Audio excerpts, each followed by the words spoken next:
दोस्तों, आपको जो साइड में ये मोटी सी लड़की दिख रही है, इस मोटी सी लड़की है यह इसकी माँ ने इसे खिला पिलाकर मोटा किया। इसको परांठा खिलाया, सब्जी वगैरह खिलाई, इसके मन पसंद के रेस्टोरेंट में ले जाकर खाना खिलाया, मोमोज खिलाया, चाउमीन खिलाया।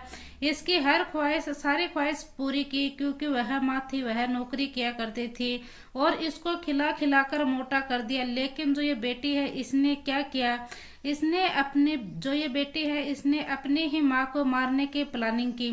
आखिरकार इसने 2-3 महीने की प्लानिंग के करने के बाद सातिराना प्लानिंग की थी और सातिराना प्लानिंग कर कर यह 7 मर्दों के साथ मिलकर अपनी ही माँ को मारने की प्लानिंग की थी।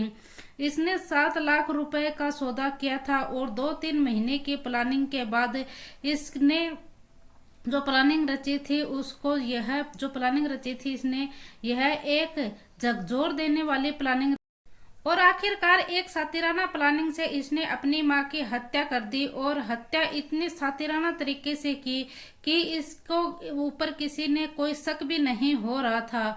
सिर्फ एक छोटी की सी गलती होती है और उस गलती की वजह से ये लड़की पकड़ी जाती है। और आप इसके चेहरे से देख सकते हो कि इसके चेहरे पर कोई भी पश्चाताप नहीं है, कोई भी पछतावा नहीं है, कोई भी शिकंज नहीं है कि इसने अपनी ही माँ की हत्या करवा दी।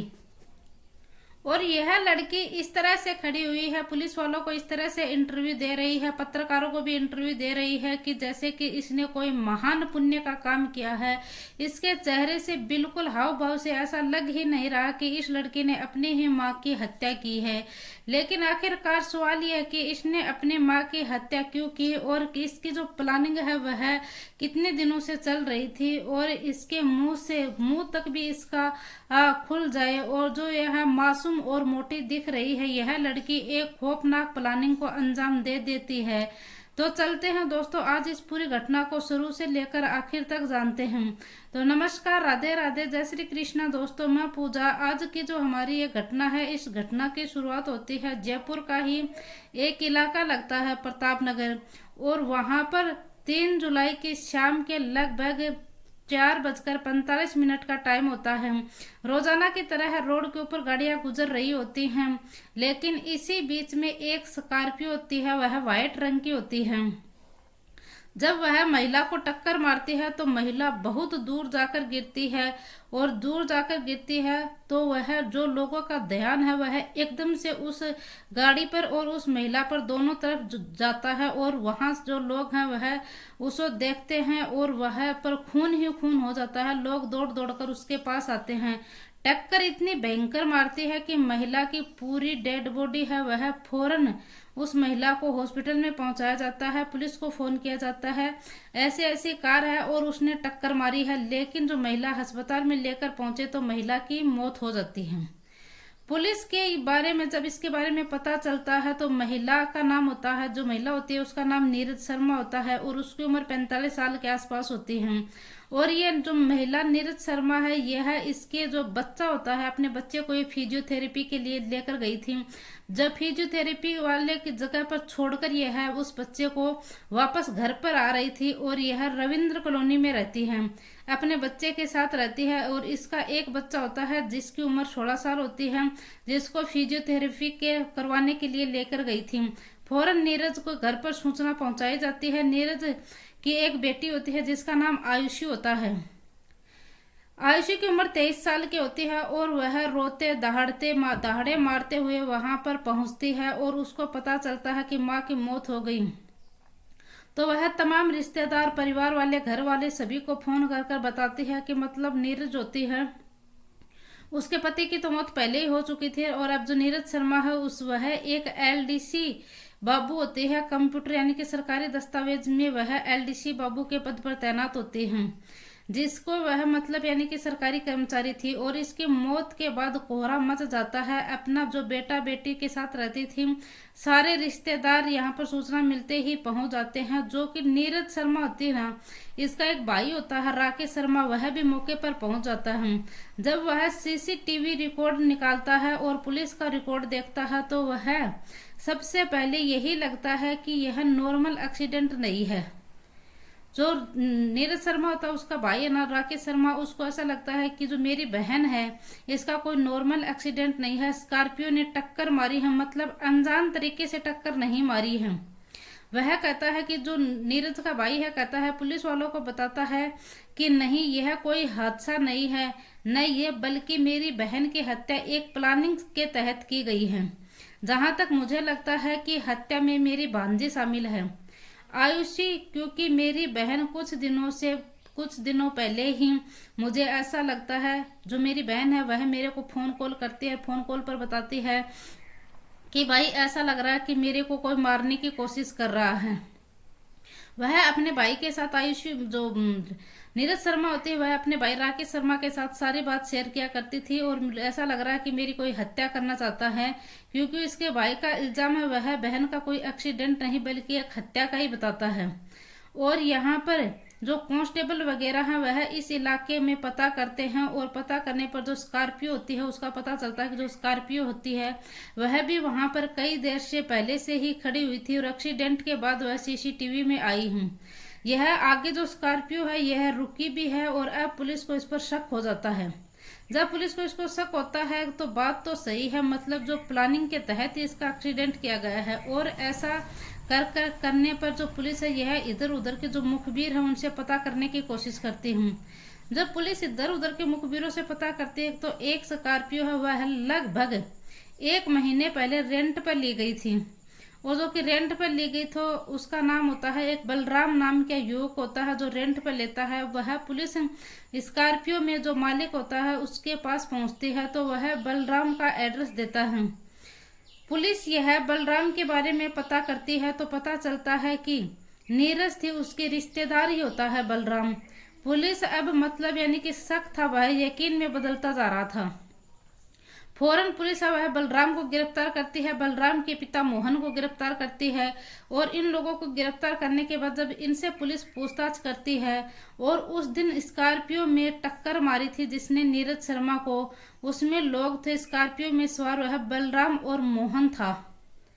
एक तो बलराम था और एक मोहन था। यह बेटा और पिता दोनों यह टूट जाते हैं और बोलते हैं कि साहब हम ही शामिल थे और हमने नीरज शर्मा की टक्कर मारी थी, लेकिन टक्कर हमने अपनी मर्जी से नहीं मारी थी। हमने यह टक्कर नीरज शर्मा की बेटी आयुषी ने हमें सुपारी दी थी, और उसी सुपारी की प्लानिंग के तहत हमने इसकी हत्या को अंजाम दिया था। इसी तरह से फिर जो बेटी होती है मतलब पुलिस उसे हिरासत में लेती है, लेकिन जब इन लोगों ने सुपारी दी थी तो यह ताऊजी और ताऊजी का जो बेटा होता है इन दोनों को तीनों को गिरफ्तार कर लिया जाता है। फिर यहाँ पर जब कड़ी दर कड़ी जोड़ी जाती है तो पुलिस यहाँ पर 7 आरोपियों को गिरफ्तार करती है आयुषी के साथ। टोटल मिलाकर यहाँ पर 8 लोगों को गिरफ्तार किया जाता है, और पूरी कहानी के बारे में जब पता किया जाता है तो पता चलता है कि मास्टर इस सारे हत्याकांड की मास्टरमाइंड उसकी बेटी आयुषी होती है। अब बेटी से जब पूछताछ की जाती है तो बेटी जब कि माँ को मराने का, तुमने अपनी माँ को क्यों मराया, कोई रास्ता नजर नहीं आया क्या तुमने अपनी माँ को मराया। बेटी शुरुआत में तो कहानी बताती है, लेकिन जब पिता के सरकारी कर्मचारी होती है, जो उसका पिता होता है वह सरकारी कर्मचारी होता है, वह जिंदगी उनकी बहुत अच्छे से ठीक ठाक चल रहा था, अच्छे से ठीक ठाक उसकी जिंदगी चल रही थी, और एक दिन से अचानक से जो उसका पिता होता है उसकी मौत हो जाती है। पिता की मौत होती है तो वह रविंद्र कॉलोनी में उसका पिता रहा करता था। यहाँ पर एक नया घर बनवाया था और यहीं पर ये चारों लोग रहा करते थे। पिछले 2 साल पहले ही इसके पिता की मौत हो जाती है, और मौत के बाद ये लोग अकेले रहा करते थे। फिर यहाँ पर जो पिता की नौकरी थी, सरकारी नौकरी थी, वह मुझे मिलने वाली थी। जो ये लड़की है ये आयुषी कहती है कि जो मेरे पिता की मौत के बाद जो मेरे पिता की सरकारी नौकरी थी वह मिलने वाली थी और मेरे को मिलने वाली थी, और मुझे ऑफर मिलता है तो नौकरी मैं करूंगी, पैसे आएंगे और मेरे पास रहेंगे, मैं माँ को दूंगी। और मेरे जो मामा है उसने, जो मेरे मामा होता है वह एक वकील होता है। आयुषी पुलिस वालों को ये बयान देती है कि मेरा मामा एक वकील होता है, और मेरे मामा ने मेरी माँ को एडवाइस दी कि नौकरी बेटी को मत दिलाओ, तुम पढ़ी लिखी हो, बेटी तो कहीं पढ़ी लिखी है और भी नौकरी लग जाएगी, और यह नौकरी तुम कर लो और इसी तरह से मतलब जो नीरज है उसकी माँ ये नौकरी करने के लिए पहले तो अपनी बेटी से कहती है कि तुम लग जाना, कोई बात नहीं, और फिर ये जो नीरज शर्मा ये अपनी बेटी से मना कर देती है कि बेटी तुम नौकरी रहने दो, नौकरी तो मैं कर लूंगी, तुम तो पढ़ रही हो, पढ़ी लिखी हो और आगे तुम नौकरी लग जाओगी। बस मेरे दिमाग में यह बात आ जाती है कि मेरी माँ मुझे बोलती है कि तुम नौकरी नहीं करेगी, तू पढ़ी लिखी है, कामयाब बनेगी, तू अभी नौकरी करेगी तो तेरी जिंदगी खराब हो जाएगी। लेकिन मैं माँ से जिद करती हूँ कि नौकरी मुझे करनी है, लेकिन माँ साफ मना कर देती है और मैं गुस्सा होकर माँ से घर छोड़कर पुराने घर में रहने लग जाती हूँ।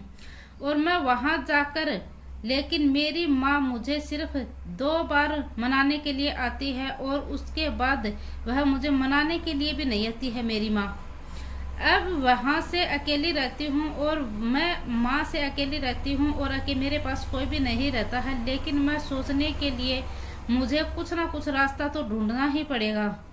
मैं 2-3 महीने पहले ही जो मेरा ताऊ मोहन है उसके पास पहुँचती हूँ और वहाँ पर जो उसका बेटा बलराम है, हम उन दोनों को मैं मेरी पूरी बात बताती हूँ। और ताऊ जी मेरी नौकरी करते हैं, ताऊ जी मेरी माँ नौकरी करती है और मेरी माँ के बहुत सारे पैसे हैं। मेरे पिता ने भी कई जगह है, कई प्रॉपर्टी खरीद रखी है। आगरा रोड पर भी हमारी 4 बीघा जमीन है पड़ी हुई है और भरतपुर में भी हमारी 3 बीघा जमीन है। अगर मेरी माँ को साइड कर दिया जाए तो तुम्हें दे दूंगी और उसकी नौकरी मुझे मिल जाएगी। मेरा फायदा है, तुम्हारा भी फायदा होगा और मेरा भी फायदा होगा। मोहन है वह प्लानिंग मतलब बोलता है कि प्लानिंग बड़ी ही अच्छी है, लेकिन फिलहाल अभी हमें पैसे की जरूरत पड़ेगी, तो तुम्हारी माँ को रास्ते से हटाने के लिए पैसे भी तो चाहिए। तो फिर ये आयुषी है, ये कहती है कि मैं 7 लाख रुपए की डील पक्की करती हूँ। फिलहाल यह 1 लाख रुपए इनके पास रखती है और ताऊ जी को देती है और 1 लाख रुपए देने के बाद जो इसका बेटा बलराम होता है वह अपने दोस्तों को इकट्ठा करता है, जो जिसमें एक दोस्त होता है उसका नाम हेमंत होता है। हेमंत का दोस्त लेता है और एक अरविंद नाम का दोस्त होता है, एक मोहित, आकाश, रोहित, जटाऊ और ये सारे शर्मा ही होते हैं। सब दोस्त मिलते हैं और मिलने के बाद एक गाड़ी 1 महीने के लिए किराए पर लेते हैं, रेंट पर लेते हैं। और रेंट पर लेने के बाद इन लोगों ने प्लानिंग किया था, सातिराना प्लानिंग से इन लोगों ने टक्कर मारकर खत्म किया जाएगा।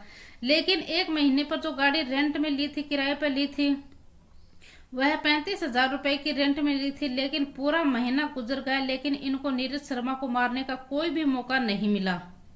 जब नीरज शर्मा को मारने का इनका कोई भी मौका नहीं मिलता है तो दूसरे महीना लग जाता है। और फिर बेटी आयुषी है वह बताती है कि टोटका वगैरह करती है, मिर्च नींबू अपने घर के दरवाजे पर रखती है। जब माँ को नींबू मिर्च देखती है तो मामला उल्टा पड़ जाता है और ज्यादा सावधान उसकी माँ रहने लग जाती है। वह घर से बाहर भी नहीं निकलती है। उसको मारने की प्लानिंग थी। वह यह बात अपने भाई को भी बता देती है कि भाई मेरे को पिछले कुछ दिनों से लोग मारने की कोशिश कर रहे हैं। गेट पर वह जो जला हुआ नारियल है वह भी रखती है, कोई ना कोई मुझे मारना चाहता है। इस तरह की जो बात थी वह नीरज शर्मा अपने भाई राकेश शर्मा को बताती है। और इसी तरह से जो रोहित जटावा मोहित है, यह एक फिजियोथेरेपी होता है, उसके पास यह अपने बेटे को लेकर जाती है और यह इन दोनों की रैंकिंग कर रहे थे। जो रोहित और मोहित होते हैं यह इस दोनों की रैंकिंग कर रहे थे और पास में ही फौरन यहाँ पर ताऊजी और मोहन को फोन कर देते हैं और बलराम यह दोनों स्कॉर्पियो लेकर निकलते हैं और इंतजार में खड़े होते हैं कि कब ये फिजियोथेरेपी से अपने बेटे को छोड़कर वापस आएगी। जब नीरज आती है तो कार से उसे टक्कर मारती है और पूरी कार है वह पूरी रफ्तार के साथ चलती है। एक मौका छोड़ना जाए इसीलिए वह पूरी रफ्तार के साथ इसको टक्कर मारते हैं और वहां से फरार हो जाते हैं। फिर जो ये बेटी आयुषी होती है यह बहुत ज्यादा खुश होती है। माँ की मौत के बाद यह ड्रामा करती है, अंदर ही अंदर यह हंस रही होती है और इतने बुरी तरीके से ड्रामा करती है कि किसी को इसके ऊपर शक ना हो। अब सारी प्रॉपर्टी इसकी होगी, सरकारी नौकरी भी इसकी होगी। लेकिन इस पागल ने यह नहीं सोचा कि माँ की जो नौकरी कर रही है वह किस लिए कर रही है। इसके लिए ही तो वह माँ नौकरी कर रही थी। जो पैसे काम करेगी तो उसे भी मिलेंगे, अपनी माँ को मिलेंगे, अपने घर को अच्छे तरीके से वह रहेगी। लेकिन अपनी इस बेटी ने, क्योंकि इसकी शादी होती और वह सब कुछ मिलता, बेचारी माँ बूढ़ी माँ होने वाली थी, उसे वह पैसे का क्या करते। अपने बच्चों के लिए तो एक माँ बाप होते हैं, वह अपने बच्चों के लिए तो नौकरी करते हैं कि हम नौकरी पैसे कमाएंगे, हम 2 रुपए कमाएंगे तो कल को हमारे बच्चे परेशान ना हो, हमारे बच्चे किसी मुसीबत से ना गुजरे। एक माँ बाप अपने बच्चों के लिए ऐसे ही करते हैं। लेकिन इस बेटी ने यह सब कुछ नहीं सोचा कि हमारी माँ जो जॉब कर रही है वह खुद के लिए नहीं कर रही, हमारे लिए कर रही है। हम यह चाहती हूँ कि जो माँ है वह ये चाहती है कि तू पढ़ लिख और बड़ी नौकरी लग और कामयाब हो, बाकी सब कुछ तेरी शादी होगी और उसमें आयुषी है यह समझ जाती है कि। लेकिन जो मंद बुद्धि मोटी होती है और इसी तरह से यह सब कुछ खा खा कर इसकी अक्ल है वह पूरी तरह से इसकी अक्ल के ऊपर पानी फिर जाता है। यहाँ पर अपनी माँ की हत्या कर दी जाती है और यह जिंदगी में कौन इसे बचा सकता है। अब पूरी तरह से यह दुनिया में इसका अपना कोई नहीं है। अब यह अकेली जेल में रहेगी और वहां पर पड़ी रहेगी, सड़ी रहेगी। आप इस घटना के ऊपर क्या बोलना चाहेंगे? क्या इस लड़की ने अपनी माँ के साथ गलत किया या सही किया? अगर ये चाहती तो भविष्य में यह खुद भी पढ़ लिख कर नौकरी लग जाती। अगर इसकी माँ नौकरी कर रही थी तो माँ और जो पिता नौकरी करते हैं तो वह अपने बच्चों के लिए तो करते हैं, अपने बच्चों के भविष्य के लिए तो करते हैं, ताकि आगे चलकर जो हमारे बच्चे हैं वह परेशान ना हो, किसी मुसीबत से ना गुजरे। दोस्तों, ऐसे बच्चों से कभी भी कोई उम्मीद ही नहीं की जा सकती, जिसने अपनी माँ के जो बच्चे होते हैं ऐसा सोचते हैं कि माँ बाप भगवान के रूप होते हैं। लेकिन ऐसे बच्चे तो किसी काम के ही नहीं हैं, यह जेल में रहने के लायक है। आपका दोस्तों इस घटनाक्रम पर क्या बोल रहा है हमें कमेंट बॉक्स में जरूर बताइए। दोस्तों, इस पूरी घटनाक्रम का सुनाने का उद्देश्य मेरा किसी का दिल दुखाना नहीं है, ना ही किसी को परेशान करना है, बल्कि आपको जागरूक करना है, सचेत करना है। तब तक के लिए दोस्तों, जय हिंद, जय भारत।